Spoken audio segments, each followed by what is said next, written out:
ले फिर आ गए सब राज्य खुशे। हेलो नमस्कार दोस्तों, मेरा नाम अमित है और आज हम लोग सीखेंगे कि जो मॉड्यूलर वार्डरोब होते हैं वो क्या होते हैं, कितने टाइप के होते हैं, क्या एडवांटेज क्या डिसएडवांटेज है दोनों वार्डरोब की, जिसमें एक स्लाइडिंग और हिंजेड और दोनों वार्डरोब के बारे में एक एक करके समझेंगे। इस वीडियो में आप लोग ये समझ जाएंगे कि जो स्लाइडिंग वार्डरोब क्या होता है और एक जो हिंजेड वार्डरोब क्या होता है। जो इसके बाद जो नेक्स्ट वीडियो में बनाऊंगा वो मैं बनाऊंगा कि जो इसके रिलेटेड जो कटलिस्ट निकालना होता है हिंज वार्डरोब का, उसके बाद मैं इसको कवर करूंगा कि कैसे प्रॉपरली एक कितने डिज़ाइन बना सकते हो एक वार्डरोब में, जैसे कि शेल्फ बना सकते हो या ड्रॉअर प्लस शेल्फ बना सकते हो, कितने टाइप के डिज़ाइन पॉसिबल है आपके हिंजेड वार्डरोब में। तो एक एक करके आप लोग सारा वीडियो देखिएगा और हम लोग को यहाँ पे और सपोर्ट करिएगा, जिसमें जो मेरा टारगेट है वो मैं अचीव कर पाऊँ। सब्सक्राइब करते रहिएगा और लाइक करते रहिएगा। उसके बाद हम लोग एक एक करके समझते हैं कि क्या होता है वार्डरोब। ओके, मैं सारा कुछ ड्रॉ कर रखा हूँ, जिसमें मैं ये समझाऊंगा कि पहले वार्डरोब क्या होते हैं, जो मॉड्यूलर वार्डरोब क्या होते हैं। उसके बाद हम एक एक करके इसके फीचर्स के बारे में समझेंगे कि किसमें क्या अच्छा है और किसमें क्या बेकार है। मतलब बेकार नहीं बोल सकते हैं, क्या एडवांटेज है बेसिकली और क्या डिसएडवांटेज है दोनों वार्डरोब के। ओके, तो पहले ये समझते हैं कि जो मॉड्यूलर वार्डरोब क्या होते हैं। वार्डरोब समझते हैं, वार्डरोब जिसको हम लोग अलमीरा बोलते हैं। अलमीरा मतलब जहाँ पे हमारा एक, अगर हम बेड डिज़ाइन कर रहे होते हैं, बेडरूम डिज़ाइन कर रहे होते हैं, तो वहाँ पे हमें एक कपड़े और बाकी शूज़ वगैरह रखने का एक परफेक्ट ऑर्गेनाइज करके रखने का स्पेस को हम लोग स्पेस सॉल्यूशंस को बोलते हैं अलमीरा या फिर वार्डरोब्स। ओके, जिसमें वार्डरोब में क्या होते हैं, वार्डरोब टू टाइप के होते हैं।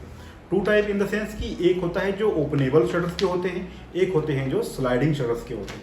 ओके, तो एक एक करके हम लोग समझेंगे कि बेसिकली जो वार्डरोब जो अगर हम लोग हिंज वार्डरोब डिज़ाइन कर रहे हैं तो उसमें क्या क्या एडवांटेज डिसएडवांटेज हैं। उसके बाद हम लोग समझेंगे कि अगर हम लोग स्लाइडिंग वार्डरोब बना रहे हैं तो क्या क्या एडवांटेज और डिसएडवांटेज है। ओके, मैं ऑलरेडी सारा कुछ जो मैं यहाँ पे जो मैं मेरे हाथ में है ये पूरा नोट मैं ऑलरेडी यहाँ पे नोट कर रखा हूँ। एक एक करके मैं आपको समझाता हूँ, वो भी डिटेल में। अगर फिर भी आप लोगों को कुछ डाउट रह जाता है तो आप मेरे को कमेंट कर सकते हैं और आप पूछ सकते हैं। चाहिए तो मैं, अगर आपको एक पीडीएफ चाहिए होगा तो मेरे से पीडीएफ के लिए भी बोल दीजिएगा, जैसा कि मैंने प्रीवियस वीडियो में अपना और कॉन्टैक्ट नंबर ऑलरेडी दे दिया है। ओके, फिर हम लोग समझते हैं फीचर्स क्या है हिंज वार्डरोब में और स्लाइडिंग वार्डरोब में। ओके, एक एक करके समझते हैं। पहले हिंजेड वार्डरोब। हिंजेड वार्डरोब क्या होता है, हिंजेड वार्डरोब में हमेशा जो स्पेस नीड होता है वो ज़्यादा होता है। क्यों? क्योंकि अगर हमें सपोज एक वॉल बनाना है, पूरा वार्डरोब भरना है, तो वहाँ पे क्या होता है कि एक left shutter, right shutter, corner, तो हमें ऑब्वियसली वो पूरा का पूरा एक वॉल चाहिए होगा, एक पूरा स्पेस चाहिए होगा जहाँ पे हम अपना वार्डरोब डिज़ाइन कर पाएँ। ओके, और इसी स्लाइडिंग वार्डरोब के केस में क्या होता है, एक वार्डरोब आपको चाहिए होता है। अगर एक मतलब 2 डब्बे चाहिए होते हैं आपको, इसको कहीं भी इंस्टॉल कर सकते हो। मतलब बेसिकली आपको मिनिमम स्पेस भी रहा तो वहाँ पे आपका स्लाइडिंग वार्डरोब काम कर जाता है, वहाँ पे आप ये डिज़ाइन कर सकते हैं। ओके, उसके बाद हम लोग समझेंगे एक्सेसिबिलिटी कौन सा ज़्यादा अच्छा होता है। एक्सेसिबिलिटी का मतलब पहले ये समझ लेते हैं एक्सेसिबिलिटी क्या होता है। जैसे कि हिंज वार्डरोब के केस में, हिंज वार्डरोब क्या होता है कि हम शटर ओपन किए, अपना सामान निकाले, फिर शटर बंद कर दिए। ओके, उस केस में क्या होता है कि हम जैसे ही शटर ओपन कर रहे होते हैं तो हमें पूरा का पूरा वार्डरोब एक्सेस करने को मिलता है। ओके, मतलब अगर हम लोग ओपन करके देखेंगे तो हमें पूरा का पूरा वार्डरोब टॉप टू बॉटम देखने को मिलता है, मतलब हम उसको पूरा एक्सेस कर पाते हैं। लेकिन इसके केस में क्या होता है, स्लाइडिंग वार्डरोब के केस में क्या होता है कि अगर स्लाइडिंग वार्डरोब है तो क्या होता है, एक स्लाइड होकर इधर जाएगा, एक स्लाइड होकर इधर आएगा। अगर दोनों बंद है तो दोनों ऐसे, दोनों लेफ्ट और राइट के केस में, सपोज मैं इस चीज को बताता हूँ, सपोज ये स्लाइड है। ओके, स्लाइडिंग वार्डरोब है, ऐसा बंद रहेगा। लेकिन अगर आप इसको अगर एक्सेस करना है तो मान लीजिए मुझे इधर एक्सेस करना है तो मैं इधर करूंगा तो ये एक्सेस कर पाऊंगा, लेकिन ये क्लोज रहेगा। लेकिन अगर इधर एक्सेस करना है तो इधर लेके जाऊंगा तो मतलब ये एक्सेस कर पाऊंगा, ये क्लोज रहेगा। तो ये बेसिकली एक्सेसिबिलिटी होगा। तो हमेशा क्या होता है स्लाइडिंग वार्डरोब के केस में, हमेशा सिर्फ एक मतलब अगर वार्डरोब पूरा कंप्लीट है उसमें आप हाफ सेक्शन ही यूज कर पाते हैं, हाफ सेक्शन ही एक्सेस कर पाते हैं स्लाइडिंग वार्डरोब के केस में। ओके, उसके बाद मेंटेनेंस क्या होता है। मेंटेनेंस का मतलब कि अगर सपोज हमारा स्लाइडिंग वार्डरोब है स्लाइड हिंज वार्डरोब है। हिंज वार्डरोब में बहुत ज़्यादा मेंटेनेंस नहीं होता क्योंकि इसमें कुछ बहुत एडवांस हार्डवेयर नहीं लगे होते। इसके शटर में नॉर्मली हिंज लगे होते हैं ओपन होने के लिए, ओके। लेकिन इसके केस में स्लाइडिंग वार्डरोब के केस में क्या होता है कि टॉप या फिर बॉटम या फिर इनसेट इतने टाइप के जो स्लाइडिंग बन सकते हैं। तो या फिर टॉप में इसके हार्डवेयर लगे होंगे या बॉटम में हार्डवेयर लगे होंगे, तो इसको मेंटेनेंस करना थोड़ा सा टफ होता है बिकॉज हार्डवेयर और कॉस्ट इतना ज़्यादा होता है। और हमें ये भी कभी कभी क्या होता है कि शटर का लोड ज़्यादा होने की वजह से वो मूवमेंट प्रॉपर नहीं हो पाता। तो हमें इसको प्रॉपर ऑयलिंग बोलते हैं। जो जिस कंपनी से हम लोग हार्डवेयर खरीदते हैं वो लोग इसको मेंटेनेंस का पूरा गाइड देते हैं कि कैसे इसको मेंटेनेंस किया जाए। लेकिन अगर हम लोग बात करते हैं आपके हिंज वार्डरोब के कंपेयर में, तो इसका मेंटेनेंस ज़्यादा है, ओके। उसके बाद करते हैं स्टाइल। अब स्टाइल के बारे में बात करते हैं। स्टाइल का क्या मतलब हुआ है कि सपोज ये आपका वार्डरोब है, हम दो शटर्स हैं। मैं आपको हिंज वार्डरोब की बात कर रहा हूँ, 2 शटर्स हैं। उसके केस में क्या होगा कि आप एंडलेस डिजाइन बना सकते हो, जिसमें आप लेदर शटर बना सकते हो, जिसमें आप पीयू मोल्डेड शटर बना सकते हो, जिसमें आप वीनियर शटर बना सकते हो, जिसमें आप ग्लास शटर्स बना सकते हो। ग्लास मतलब मिरर शटर, जहाँ पे लुकिंग मिरर जो होता है वो शटर बना सकते हो। बेसिकली बहुत सारे ऑप्शंस हो जाते हैं आपके, बहुत सारे स्टाइल ऑप्शंस हो जाते हैं आपके हिंजेड वार्डरोब में। और क्या कर सकते हैं इसमें, आपको हैंडल्स के बहुत सारे ऑप्शंस मिल जाते हैं, लॉक के बहुत सारे ऑप्शंस मिल जाते हैं। तो ये काइंड ऑफ ये बोल सकते हैं हिंजेड वार्डरोब जो होता है स्टाइल वाइज में एक अच्छा होता है। स्टाइल वाइज में अगर हमें बहुत सारे ऑप्शंस हमें अपने वार्डरोब में रखना है तो हिंज वार्डरोब एक बेस्ट ऑप्शन हो सकता है। लेकिन स्लाइडिंग वार्डरोब में केस में क्या होता है, स्लाइडिंग वार्डरोब के केस में क्या होता है कि यहाँ पे आपको यहाँ पे जैसा कि मैंने बताया 2 शटर हैं। ये शटर की मैं बात कर रहा हूँ।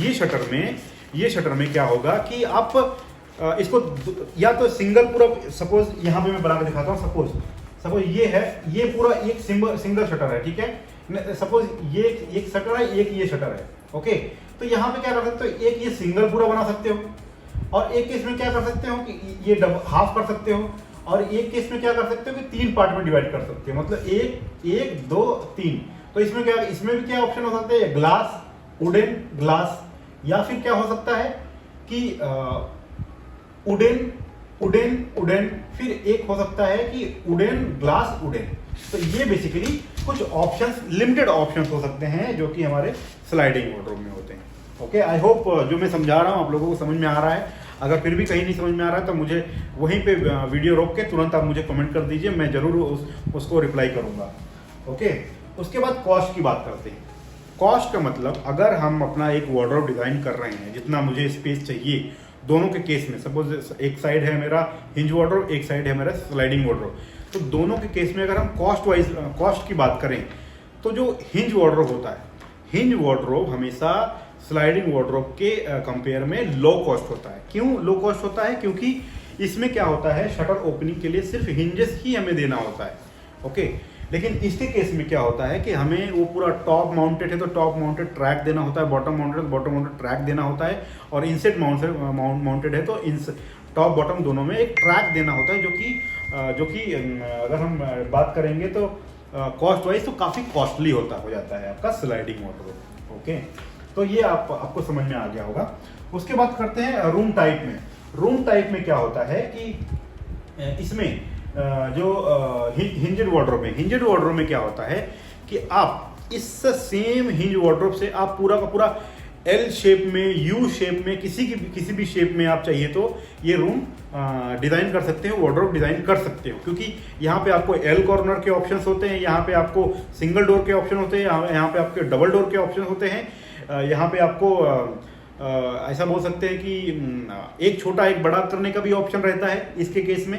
लेकिन इसके केस में क्या होता है, आपको एक लिमिटेड ऑप्शन मिल जाते हैं, जैसा कि मैंने प्रीवियस बताया, और इसमें एक सिंगल ही वार्डरोब बना सकते हैं और सिंगल वॉल ही कवर कर सकते हैं, ओके। तो ये बेसिकली कुछ मैंने कंपेयर किए हैं स्लाइडिंग वार्डरोब और हिंज वार्डरोब के बारे में। और आप लोगों को अगर ये वीडियो पसंद आ रही है तो आप वीडियो को लाइक किया करिए, सब्सक्राइब किया करिए, और लोगों को जिसको सीखना है बेसिकली मॉड्यूलर फर्नीचर, तो मैं लिटरली ट्रस्ट मी, मैं उसको मॉड्यूलर फर्नीचर सिखाऊंगा। मुझे आता है क्या होता है मॉड्यूलर फर्नीचर में, मुझे इन डेप्थ नॉलेज है जो किचन वार्डरोब से रिलेटेड जो मॉड्यूलर फर्नीचर होते हैं, मुझे नॉलेज है, ठीक ठाक नॉलेज है, जिससे कि मैं आपको ये सारी चीज़ें एक्सप्लेन कर सकता हूँ। ओके, तो ये पूरा कंपेयर था और आज के लिए बस इतना ही वीडियो में है। Thank you so much, thanks for watching.